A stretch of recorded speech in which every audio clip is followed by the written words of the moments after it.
महाराष्ट्र सरकारने घोषित केलेली कर्जमाफी आणि मागच्या वर्षी सप्टेंबरमध्ये झालेल्या अतिवृष्टीच्या पार्श्वभूमीवर अनुदानाच्या रकमा आणि पीक विम्याच्या संदर्भात केलेल्या घोषणेची अंमलबजावणी करा या मागणीला घेऊन मागच्या बऱ्याच दिवसापासून सातत्यानं शेतकरी रस्त्यावरती येऊन आंदोलन करतोय। परंतु या सगळ्या बाबीला या ठिकाणचं राज्य सरकार ज्या पद्धतीनं घोषणेचा सुकाळ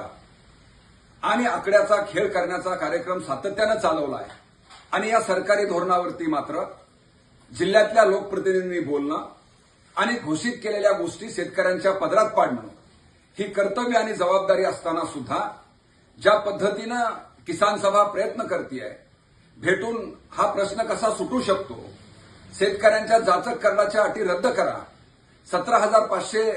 चा घोषित केलेला विमा तुम्हा शेतकऱ्यांना कशा पद्धतीनं देऊ शकता, कृषी समृद्धी योजनेसाठी विम्याच्या माध्यमातून मिळालेले जवळपास 6,000 कोटी रुपयाची रक्कम तुम्ही शेतकऱ्यांना 17,000च्या माध्यमानं 17,500च्या माध्यमानं कसं देऊ शकता, या संदर्भातली चर्चा करण्यासाठी सुद्धा प्रयत्न किसान सभा करतेय।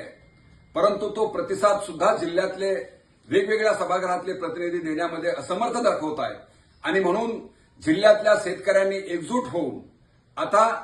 तुम्ही जर आमचे प्रश्न सभागृहामध्ये मांडणार नसाल, मग ते खासदार असो अथवा आमदार असो, तुम्ही आमच्या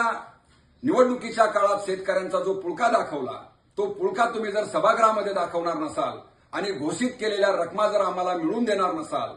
तर मग मात्र आम्ही तुमचे राजीनामे मागितल्याशिवाय राहणार नाही। या बाबीला घेऊन बीड जिल्ह्यातल्या ठिकठिकाणी शेतकरी एकजुटीमधून मोठमोठी बॅनर्स आता झळकलेली आहेत आणि केवळ बॅनर झळकून हे थांबणारं आंदोलन नाही आहे, तर उद्या रस्त्यावरती सुद्धा हजारो शेतकरी उतरतील आणि सरकार आणि सरकारबरोबर आम्ही निवडून दिलेल्या लोकप्रतिनिधींना सुद्धा जबाब विचारल्याशिवाय राहणार नाही आणि सरकारने घोषित केलेले गोष्टी पदरात पाडून घेण्याची लढाई यापुढे सुद्धा मोठ्या प्रमाणात लढली जाईल असा इशारा किसान सभा या माध्यमातून देते आहे।